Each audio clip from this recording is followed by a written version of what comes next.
Alhamdulillah, alhamdulillah qadimu wujuduh, al-'amimu fadluhu wajuduh, khaliq al-aflaki wa mudabbiriha wa badi al-asya'i wa musawwiriha.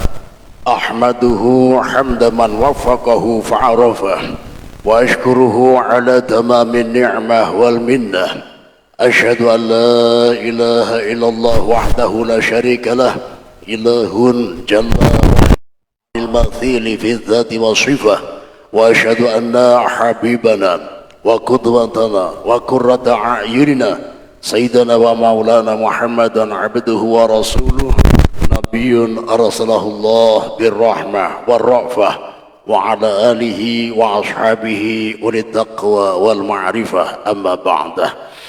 Kepada para alim, para ulama, para habaib, para syaraif, para tuan guru, para asatid wa asatidah yang kami hormati dan kami muliakan, wabil khusus Abah Ulun, Abah Haji Muhammad Ihsan, Abah Haji Iskandar, Abah Haji Syamsi, Abah Zainal, dan Abah Ulun seberataan. Mudah-mudahan kita semuanya juga para hadirin hadirat wal mustami'in wal mustami'at, jamaah majelis barakatul ilmi, para bapak, para ibu, adik-adik semuanya, mudah-mudahan senantiasa mendapatkan perhatian khusus dari Allah Subhanahu wa taala, mendapatkan perlindungan khusus dari Allah Subhanahu wa taala, sehingga kondisi kita senantiasa dalam keadaan sehat jasmani, sehat rohani, dan sehat ekonomi. Amin amin ya rabbal alamin. Puji syukur marilah kita panjatkan dari lubuk hati kita yang paling dalam kehadirat Allah Subhanahu wa taala atas limpahan rahmat, taufik, hidayah dan inayahnya yang diberikan kepada kita semua, yang akhirnya pada kesempatan subuh hari ini kita bisa berkumpul bersama, bermuajah, saling bertatap muka dalam rangka mengkaji ilmu agama demi pendekatan diri kita kepada Allah Subhanahu wa taala. Mudah-mudahan perkumpulan kita pada pagi hari ini bisa menjadikan salah satu sebab, salah satu sarana berkumpulnya kita nanti di syurganya Allah, tempat kenikmatan-kenikmatan. Amin amin ya rabbal alamin. Salat dan salam marilah kita aturkan ke junjungan kita baginda Rasulullah sallallahu alaihi wasallam beserta para keluarganya, para sahabatnya, dan para pengikutnya sampai akhir zaman. Qala al-mu'allif al-imam Ibnu Hisham rahimahullah ta'ala wa nafa'ana bihi wa bi'ulumihi wa bi'asrarihi fid darain. Amin amin ya rabbal alamin.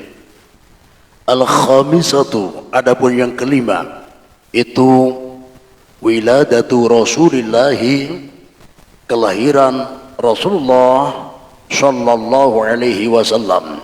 Shalla, mudah-mudahan memberikan rahmat ta'zim, rahmat keagungan, siapa Allah alaihi, atas Rasulullah, wasallama, dan mudah-mudahan memberi salam sejahtera siapa Allah pada Rasulullah, wa radha'atuhu, dan menyusui pada Rasulullah sallallahu alaihi wasallam. Bab yang kelima menerangkan tentang kelahiran Rasulullah dan disusuinya Rasulullah sallallahu alaihi wasallam. Siapa-siapa saja yang menjadi ibu susunya Rasulullah sallallahu alaihi wasallam. Qala Ibnu Ishaq, qala berkata siapa Ibnu Ishaq? Ibnu Ishaq, wulida Rasulullah, pada perkataan wulida Rasulullah sallallahu alaihi wasallam. Wulida, dilahirkan, ya. Kalau walada, melahirkan, ya, aktif. Kalau non, ya, wulida, dilahirkan, ya. Doroba, memukul. Duriba, dipukul, ya. Walada, melahirkan. Wulida, dilahirkan. Wulida, dilahirkan siapa? Rasulullah, utusan Allah sallallahu alaihi wasallam, yaumal itsnaini, pada hari Itsnain, hari Itsnain, hari yang kedua. Itsnain, dua. Ya, kalau hari pertama Yaumul Ahad. Ya, hari Ahad, hari pertama dalam hari Islam, ya. Al-Itsnain, dua. Jadi hari Senin adalah hari yang kedua. Lisnai Asyrata, ya. Pada 12 Lailatan, apanya? Lailatan, malamnya. Jadi tanggalnya tanggal 12, hari Senin tanggal 12, kholat yang masuk apa? Ishnai asratan lailah min syahri Rabi'il Awwali, dari bulan Rabi'il Awwal, ya. Syahrin, bulan Rabi' al-Awwal. Rabi' ini artinya adalah musim semi, al-awwali yang pertama, ya. Jadi kalau Rabi'ul Tsani berarti Rabi' musim semi, Tsani yang kedua. Atau ada yang pakai istilah Rabiul Awal sama Rabi'ul Tsani. Ada yang Rabiul Awal langsung sama Rabiul Akhir, ya. Rabiul Akhir sama Rabiul Tsani ini sama, ya.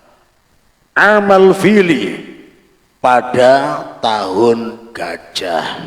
Nah, ini yang sering kita dengar dari dulu, bahwa Rasulullah SAW menurut versi Imam Ibnu Hisham, ya, dan banyak ahli sejarah yang sepakat dengan beliau, bahwa Rasulullah SAW dilahirkan pada hari Senin tanggal 12, ya, bulan Rabiul Awal. Yang jadi pertanyaan, amal fil, tahun gajah. Berapa tahun gajah itu, ya? Wa fi riwayah, sebagai riwayat, bulan Masehinya ketepatan tahun 571 Masehi, ya. Amal fil, kenapa disebut tahun gajah? Ini perlu kita ketahui bahwa kebiasaan orang Arab di zaman dahulu memberikan nama untuk tahun tersebut, ya, tahun ini. Itu pas akhir tahun dikumpulkan semua kejadian-kejadian yang aneh, semua kejadian-kejadian yang istimewa, semua kejadian-kejadian yang agung. Mana di antara kejadian-kejadian yang paling agung, paling unik, paling dahsyat, itulah dipakai nama tahun tersebut, ya. Kebetulan di tahun yang mana Rasulullah SAW dilahirkan di tahun tersebut, kejadian yang paling dahsyat adalah disebut pasukan gajah yang dipimpin oleh Raja Abraha. Kejadian inilah yang paling dahsyat. Bala tentara Raja Abraha membawa pasukan gajah dalam misi untuk menghancurkan Ka'bah, ya. Maka kejadian inilah dijadikan nama tahun di tahun tersebut.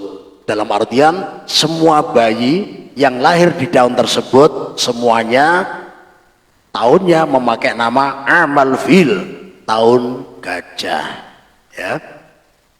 Kalau seumpamanya negeri kita Indonesia ikut tradisinya Arab dalam pemberian nama tahun, ini mungkin kita bisa dibilang kasihan anak-anak kita, adik-adik kita yang lahir tahun 2004. Kejadian apa, Pak, yang paling dahsyat di Indonesia 2004?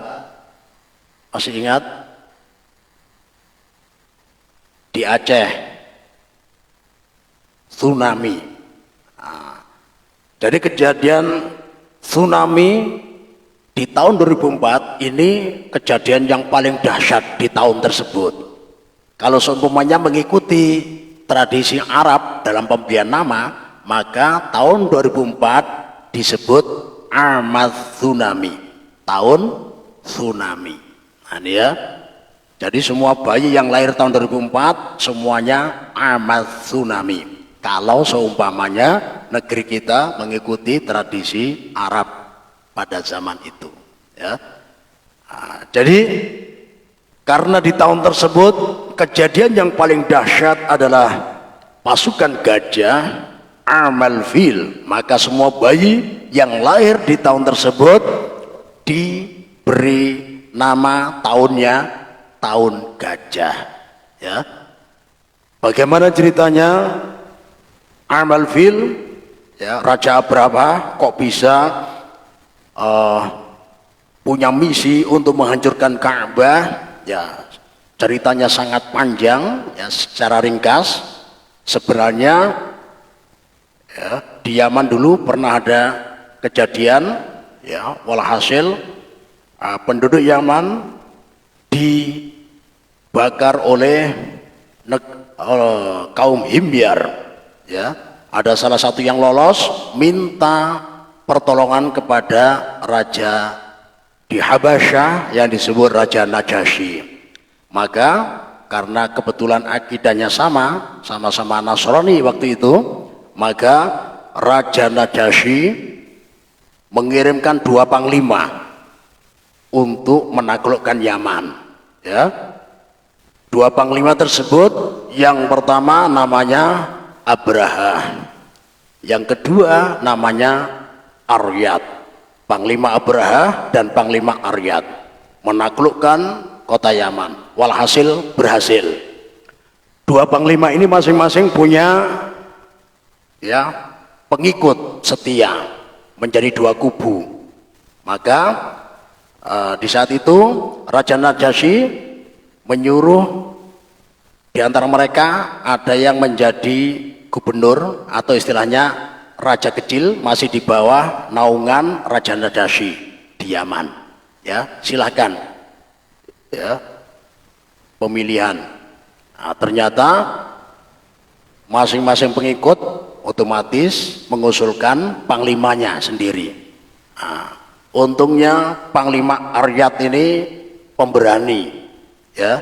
Dia yang mengusulkan, wahai saudaraku Abraha, ya, yang kita rebutkan hanya 1 kursi.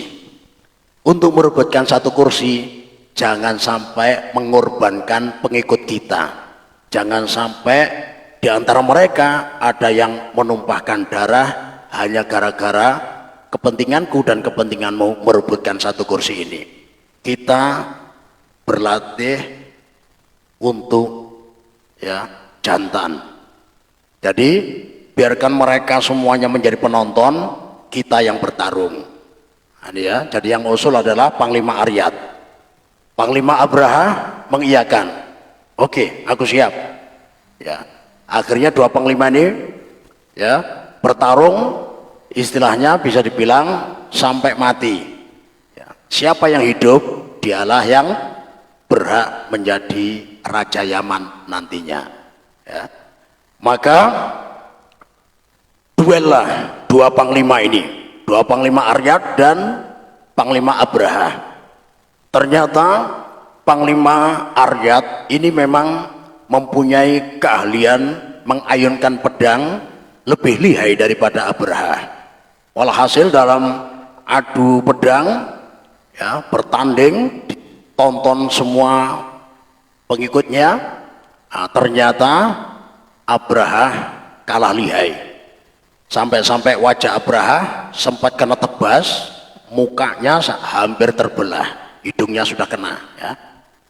Istilahnya kalau pedangnya maju sedikit lagi, mungkin kepalanya terbelah sudah, ya.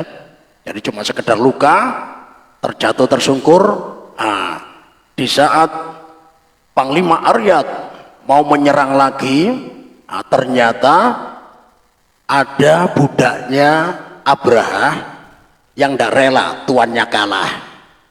Nah, budaknya Abraha sebagai riwayat namanya Atudah, ya. Dia langsung loncat ke ring, ya, dia langsung menyerang dari belakang, ya, menyerang Panglima Aryat yang istilahnya tidak tahu penyerangnya dari belakang. Walhasil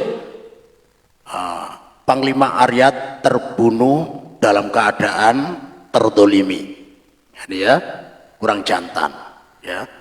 Tapi karena Panglima Aryat meninggal dunia, maka diantara salah satu yang masih hidup adalah Abraha yang terluka parah. Nah, jadi mau tidak mau yang jadi raja adalah Abraha.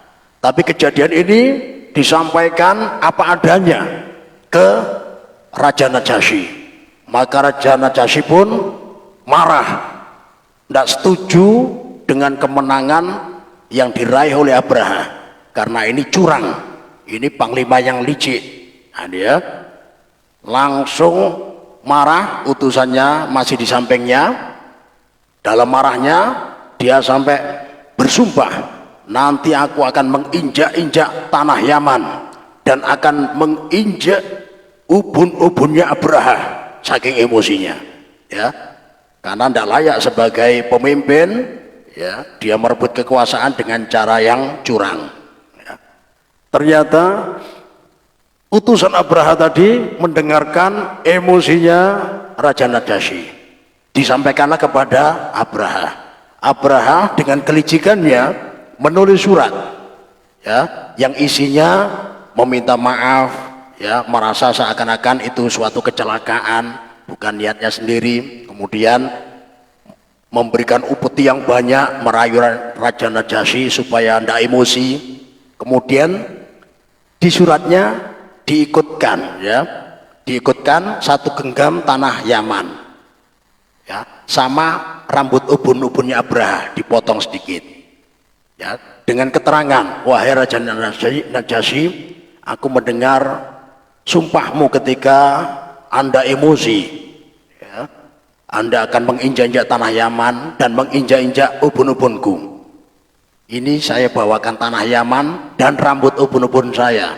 Anda cukup melakukan ini untuk memenuhi sumpah Anda, ya, dengan janji dari saya akan membangunkan gereja yang terbesar yang belum pernah dibangun di negeri manapun untuk nama Anda, Raja Najasyi, karena agamanya Nasrani, ya. Maka disinilah Raja Najasyi mulai luluh. Oh, ini ya, upeti banyak, terus terutama, ya, iming-iming mau dibangunkan gereja yang terbesar yang belum pernah terbangun atas nama Raja Najasyi, yang bangunkan Abraha. Tempatnya di negeri Yaman, Yaman Utara, kota Sona, nah, situ, ya. Maka diterimalah, ya, usulan dari Abraha tadi. Luluh hatinya Raja Najasyi. Jadi untuk memenuhi sumpahnya, tanah dari Yaman yang bercampur dengan rambut ubun-ubun Abraha diinjak-injak, nah, sambil menunggu janji Abraha. Ternyata Abraha menepati janjinya, membangun gereja yang sangat tinggi, menjulang tinggi. Di saat itu adalah gereja terbesar, Al-Kanisah, gereja. Penduduk Yaman menyebutnya dengan sebutan Al-Qulais, ya. Konon Al-Qulais ini berasal dari kata-kata kolan suatun, kofiah, ya, kofiah sama Pak, ya, jadi kofiah. Apa maksudnya? Maksudnya saking tingginya bangunan tersebut, ketika orang pakai kofiah melihat bangunan tersebut, kofiahnya hampir jatuh, bahkan beberapa sudah jatuh. Kenapa? Saking tingginya bangunannya, menjulang tinggi. Setiap ada orang melihat, kopiahnya tak gugur, ya. Apalagi kopiah yang bolang ganal, ya, langsung tak gugur gelundung, ya. Ini asal kata dari kolan suah yang disebut Al-Qulais, ya. Jadi memang besar sekali, ya, luar biasa. Nah, itu singkat cerita, dia bikin ini niatnya juga ingin bikin tandingan Ka'bah. Jadi orang diperintahkan untuk tawaf keliling gereja tersebut. Nah, ini ya. Makanya di sini ada salah satu versi, ada salah satu pemuda dari Quraisy tak terima kok ada tandingan Ka'bah. Akhirnya membuat sesuatu karena kebetulan musim panas, membakar ujungnya karena musim panas cepat tersulup ya, sebagai riwayat, akhirnya terbakar semua, ambruk. Nah ini ya, ambruk ya. Dan ini sampai sekarang masih ada ya, bagi siapa-siapa yang berziarah ke Yaman. Ini tempatnya di Yaman Utara ya, jadi ada peninggalannya. Nah, cuma di negeri Yaman agak beda dengan negeri Indonesia. Kalau di Indonesia ini pasti diabadikan, dirawat dengan bagus ya.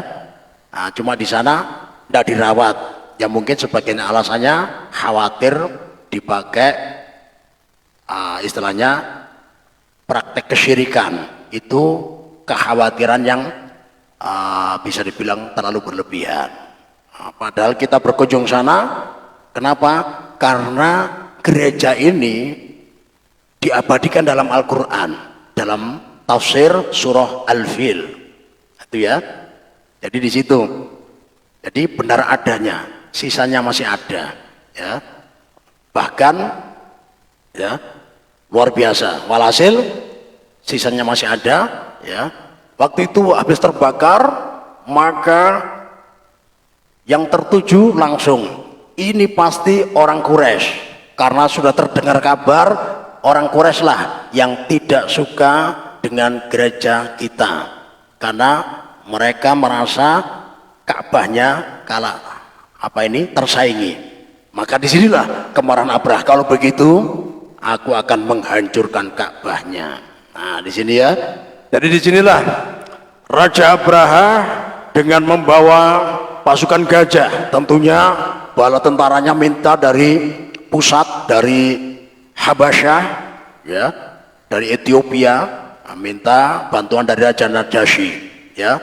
Sebagai riwayat dikirim 8 ekor gajah, sebagai riwayat 12 ekor gajah. Walhasil gajah ini dipakai untuk menghancurkan Ka'bah. Mungkin caranya setiap gajah ya diikat dengan rantai besi, diikatkan dengan setiap ujung Ka'bah, kemudian ditarik secara berlawanan, otomatis kan hancur semua. Itu rencananya ya. Tapi luar biasa ketika datang ya, perjalanan jauh sampai dekat kampung yang namanya Al-Qumash, beberapa kilo lagi sudah dekat Ka'bah. Istirahat, bikin camping, bikin istana darurat juga ya. Sebagian riwayat ada yang menerangkan Abraha tidak ikut, hanya nyuruh panglimanya yang bernama Ashrol ya, atau walhasil yang paling kuat Abraha ikut ya. Jadi ketika Abraha singgah di tempat tersebut, dibikinkan singgasana darurat ya. Cuma di zaman tersebut tergolong sangat mewah ya, bisa mengangkat derajatnya Abraha. Nah, pasukannya Abraha ya merampas ternak-ternaknya orang Quraisy, baik yang sedang digembala dirampas, yang di perkampungan dirampas, karena merasa punya kekuatan senjata lengkap ya. Jadi orang Quraisy yang tidak berani, mereka menyelamatkan dirinya pergi dari Mekah ya. Sedangkan kakek Rasulullah ya, Sayyid Abdul Muttalib ya, termasuk ibunda Aminah di saat itu sedang hamil ya, agak tua hamilnya sudah ya, hamil Rasulullah SAW dalam kandungannya. Nah, tidak termasuk orang yang meninggalkan tempat tersebut, tidak takut dengan adanya pasukan yang akan menyerang ya negeri Quraisy ya, negeri Mekah. Nah, ternyata ketika merampas semua, Maka banyaklah laporan kepada pemimpin Quraisy yaitu Sayyid Abdul Muttalib. Akhirnya Sayyid Abdul Muttalib ya pergi dengan putra beliau menemui Abraha yang sedang duduk di singgasananya. Ya tentunya ada penerjemahnya karena ini orang Habasyi, ya bahasanya beda dengan orang Mekah. Ya, walhasil dari penerjemah ini, ya minta izin, aku adalah pemimpin Quraisy, ingin bertemu raja kalian. Disampaikanlah. Nah, ternyata Raja Abraha yang duduk di singgasananya dengan gagah ketika melihat Sayyid Abdul Muttalib yang sudah tua, tapi ketika melihat wajahnya sempat gemetar. Dia merasa tidak pernah menemui sosok orang yang sangat berwibawa seperti beliau. Akhirnya dia pun turun dari singgasananya untuk memenuhinya. Agak gemetar, istilahnya ada rasa takut.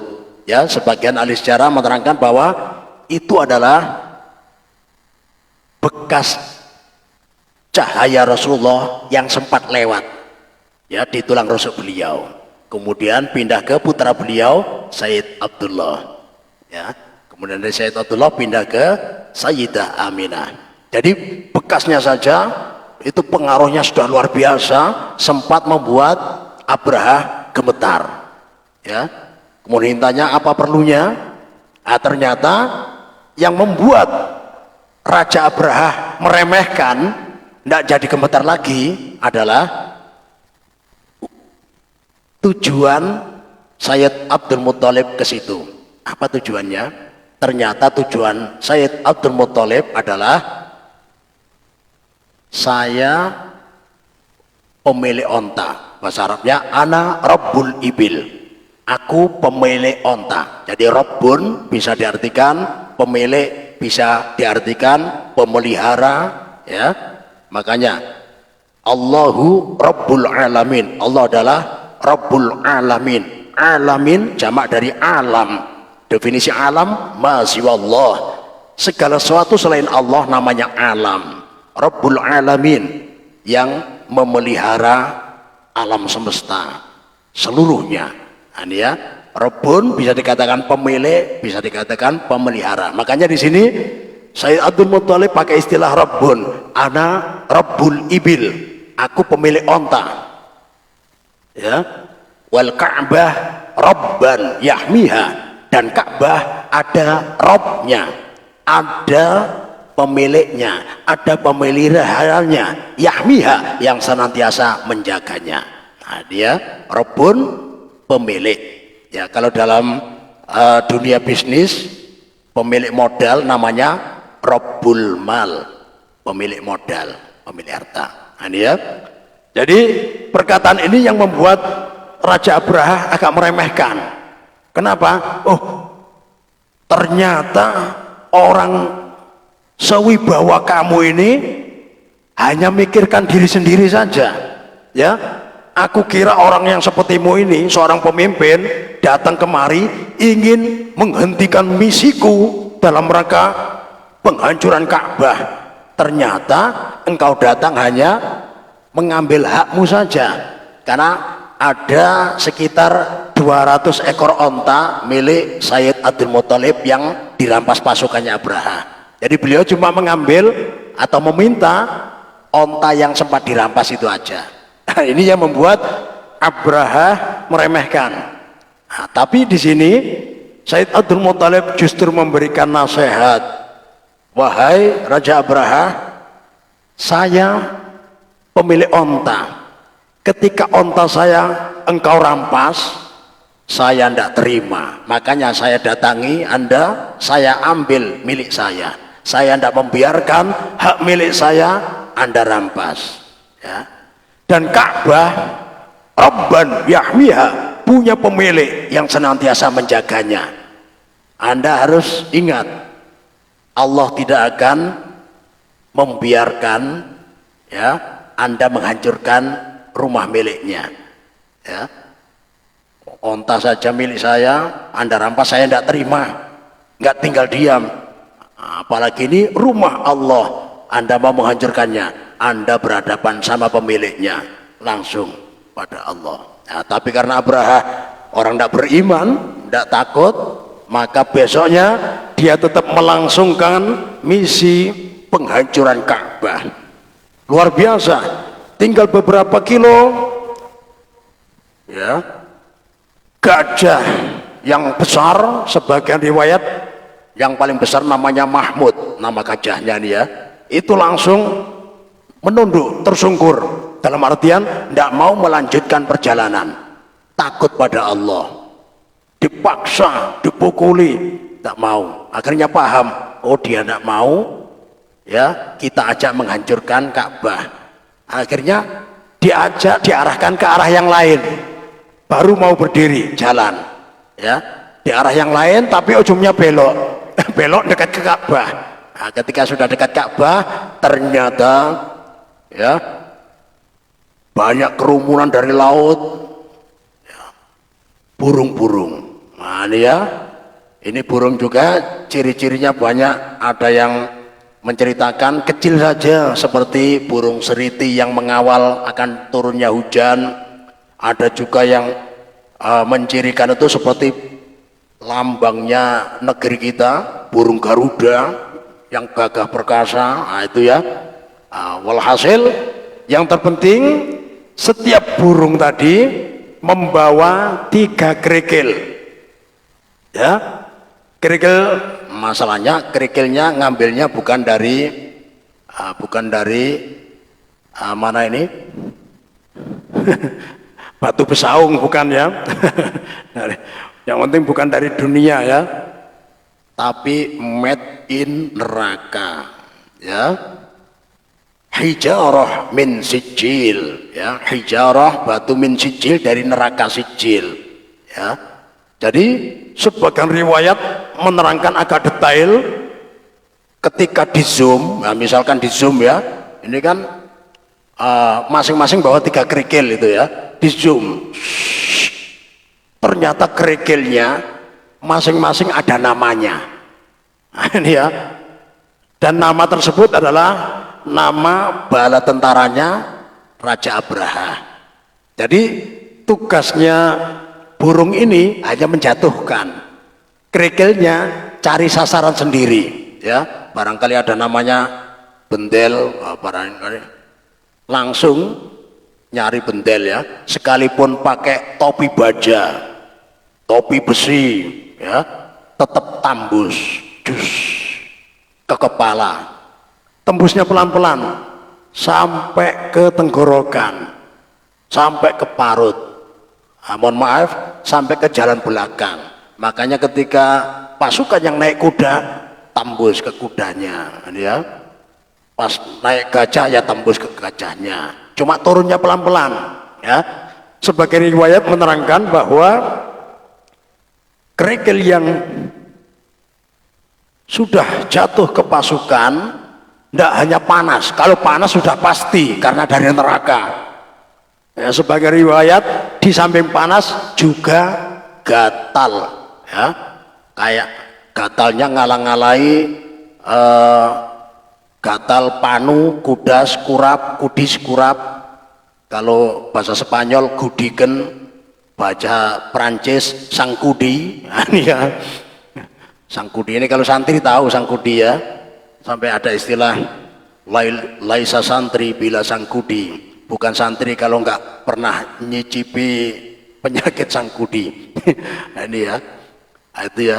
Jadi batunya gatal. Jadi setiap pasukan yang membawa pedang, ketika pedang dihunuskan, tidak sempat untuk ngelawan lawannya, nggak sempat untuk ngelawan musuhnya, tapi sibuk dipakai garuk.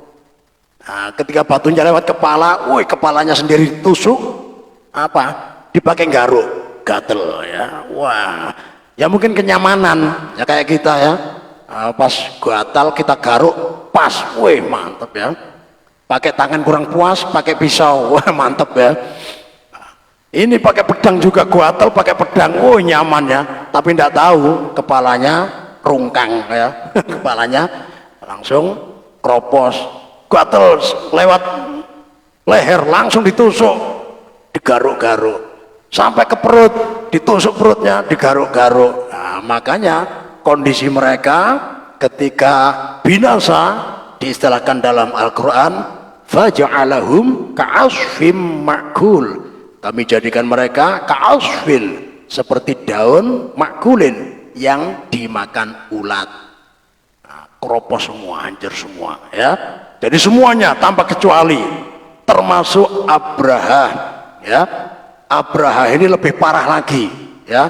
Semuanya mungkin pas garuk kepalanya sudah langsung mati, ditusuk ke perutnya, garuk lah mungkin mati ya. Kalau Abraha sudah garuk hancur masih hidup ya. Gatal di sini ditusuk, gatal lagi masih hidup, perutnya lagi gatal ditusuk, garuk masih hidup ya. Dia mati ketika hatinya terbelah, pecah, baru mati. Nah, memang itu penyiksaan dari Allah, balasan dari Allah untuk orang-orang yang ingin menghancurkan syiar-syiar Islam ya. Nah, disinilah ya, maka Abraha is dead, atau istilah kita mate, bukan mati ya. Kalau mati masih bagus ya. Mati, apa itu mati? Nikmatnya ganti. Nah, berarti tergolong bagus Pak ya. Kenapa? Karena kemarin dapat nikmat dunia, di dunia nyaman. Nah, sekarang pindah ke alam kubur. Nah, karena mati nikmatnya ganti, dia mendapatkan nikmat kubur. Nah, kalau di kubur dapat nikmat, ini DP-nya surga. Pelunasannya nanti di akhirat, tempatnya di surga. Nah, dia mati ya. Nah, kalau ini tadi Abraha, nah ini mungkin mate, nikmati entek, translate-nya nikmatnya habis ya. Jadi di dunianya dapat nikmat, ketika di alam kubur sudah habis, berarti ganti siksa ya. Kalau orang disiksa di kubur, ini DP-nya neraka ya. Makanya diantara orang yang nyata-nyata disiksa kubur adalah orang pamalar ya, orang bakhil. Al-bakhilu wal kikiru awil pelitu awil meditu awil sekeu awil pamalar. Bakhil adalah kikir, pelit, medit, sekek, pamalar. Engken barajut kada titik banyu diganggam ya. Saking pelitnya ya, air digenggam tidak netes. Ini ya. Nah, orang yang seperti ini dapat siksa kubur. Kenapa? Nah, orang pelit ya, jangankan sedekah yang sunnah, yang wajib pun tidak mau mengeluarkan. Kenapa? Saking cintanya kepada hartanya ya. Nah, karena dia cinta sama hartanya, padahal harta tidak suka sama dia. Cuma harta ini patuh sama Allah, tunduk sama perintah Allah, diserahkan ke orang pelit, tunduk saja. Kalau diberi pilihan, istilahnya disuruh milih, kamu ikut siapa? Ya pasti milih orang-orang soleh. Nah, itu ya. Tapi karena tidak ada pilihan, ikut. Jadi dia menyimpan hartanya karena pelit, karena cintanya pada dunia ya.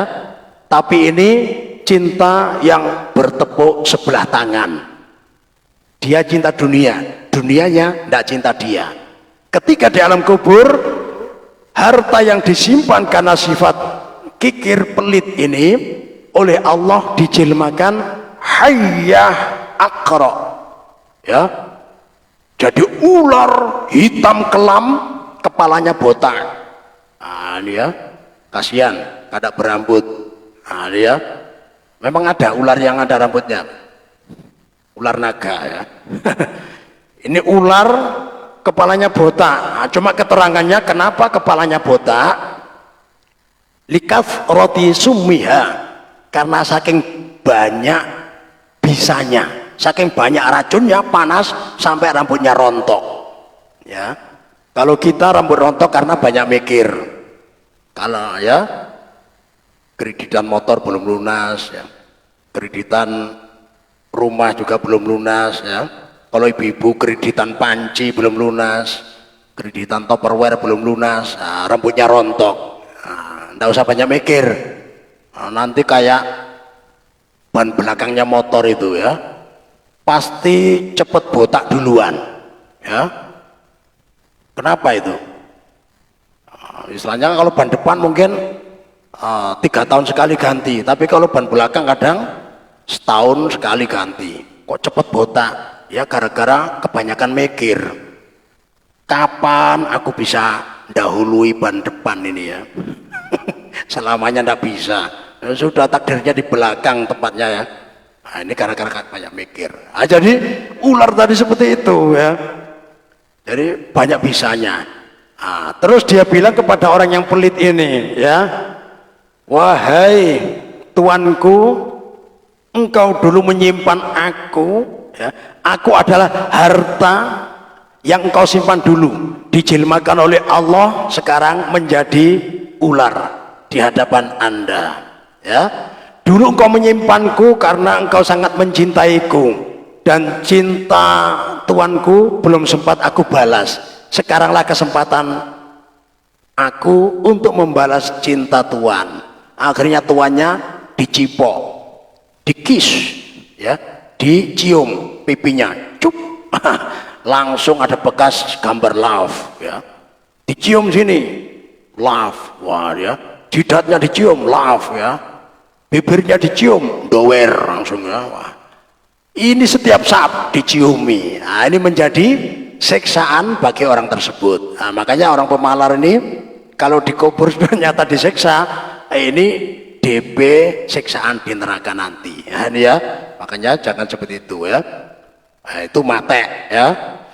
Atau istilah lain bongko. Ada yang tahu Pak? Bongko ini bahasa Portugis juga nih ya. Kate diobong di neraka.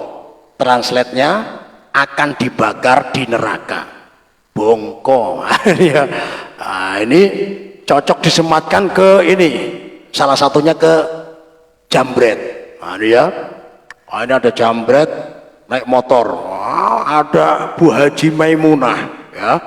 Padahal ya habis panen sawit 500 hektar ya, dibelikan emas ya, kalung emas 5 kilo. Wah, mantep ya. Ditaruh dalam, nggak kelihatan. Ada yang nang-nagur ini, tadi ya. Akhirnya dikeluarkan. Wah, setiap orang menegur, Masya Allah, Bu Haja, berapa kilo? Dikit aja, 5 kilo aja. Makanya jalannya juga tawadhu, ya, keberatan ya. Tawadhu, tahu warna duit, melihat bawah nih ya, keberatan dia.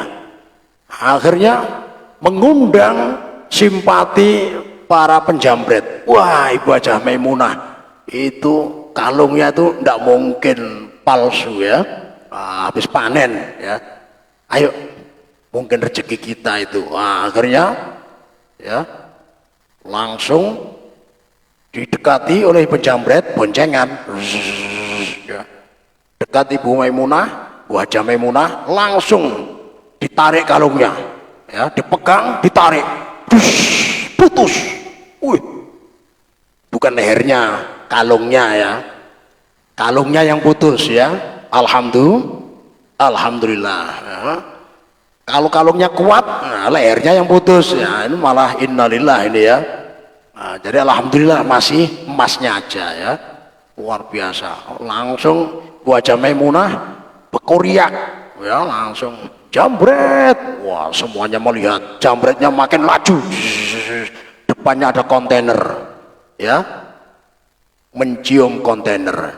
Jus ya, ini ya, tak gugur di muka kontainer, pas ya, yang nyopir di sebelah kanan, yang dibonceng sebelah kiri, dua-duanya pas ban nangganal itu ya, dua-duanya terlindas ya. Setelah dilewati kontainer, udah tidak berubah manusia lagi, tapi berupa keripik jambret. Nah, ini ya, nah, ini Orang tanya, bagaimana nasib jambretnya? Apa mati? Oh, kurang layak, mati, terlalu bagus, mati nikmatnya ganti. Ini bongko. Ya, kate diobong di neraka, mau dibakar di neraka. Ah itu ya, itu istilah jambret. Ah ini istilah yang layak disematkan ke Abraha tadi. Jadi Abraha bongko ya, meninggal dunia dalam keadaan mengenaskan. Makanya di saat itulah ya, beberapa bulan kemudian lahirlah Rasulullah Shallallahu Alaihi Wasallam. Makanya tahun kelahiran beliau disebut Amal Fil ya, hari Senin tanggal 12 Rabiul Awal tahun gajah. Kenapa disebut tahun gajah? Karena di tahun tersebut kejadian yang terdahsyat adalah pasukan gajah yang dipimpin oleh Raja Abraha dalam misi penghancuran Ka'bah, tapi oleh Allah dibikin gatot, gagal total ya. Jadi karena sudah masuk waktu isyraq ya, mungkin nanti kita lanjutkan ya, bagaimana kelahiran Rasulullah Shallallahu Alaihi Wasallam. Mudah-mudahan ta'limat talum kita pada pagi hari ini ada guna dan manfaatnya setelah mendapatkan ridha dari Allah Subhanahu wa taala. A'udzubillahi minasyaitonir rajim. Bismillahirrahmanirrahim. Alhamdulillahirabbil alamin. Allahumma shalli wa sallim ala sayyidina Muhammad wa ala sayyidina Muhammad. Allahumma ij'al ijtima'ana hadha ya Allah ijtima'an nafi'a, ijtima'an mubaraka, ijtima'an fihi taufiquka ya Allah, ijtima'an fihi hidayatuka ya Allah, ijtima'an fihi ri'ayatuka ya Allah, ijtima'an fihi jami'ul khairid din wa dunya wal akhirah. Ya Allah, jadikanlah perkumpulan kami pada pagi hari ini perkumpulan yang penuh barokah, perkumpulan yang penuh manfaat, perkumpulan yang mampu mendatangkan rahmat-Mu ya Allah, perkumpulan yang mampu mendatangkan ridha-Mu ya Allah, perkumpulan yang mampu mendatangkan segala macam bentuk kebaikan bagi kehidupan kami di dunia ini maupun kehidupan kami di akhirat nanti yang kekal dan abadi ya Allah. Pada pagi hari ini bertepatan dengan tanggal 12 Rabiul Awal 1443 Hijriah ya Allah, tahun ya Allah hari lahirnya kekasih kami ya Allah Rasulullah Sallallahu Alaihi Wasallam. Ya Allah, dengan barokah kemuliaan hari ini ya Allah, tumbuhkanlah kecintaan kami kepada Rasulullah, tumbuhkanlah kecintaan keluarga kami kepada Rasulullah, tumbuhkanlah kecintaan anak keturunan kami kepada Rasulullah Sallallahu Alaihi Wasallam, sehingga nantinya kami layak dikumpulkan bersama orang-orang yang mencintai Rasulullah, sahabat Ja'far At-Tayyar, para sahabat yang mulia, sahabat Thauban, sahabat Abu Bakar As-Siddiq, sahabat Umar bin Khattab, sahabat Utsman bin Affan, sahabat Ali bin Abi Thalib karramallahu wajhah, dan sahabat-sahabat yang mulia semua ya Allah yang tinggal di surga Al-Firdaus yang paling tinggi ya Allah. Kumpulkanlah kami bersama beliau-beliau ya Allah.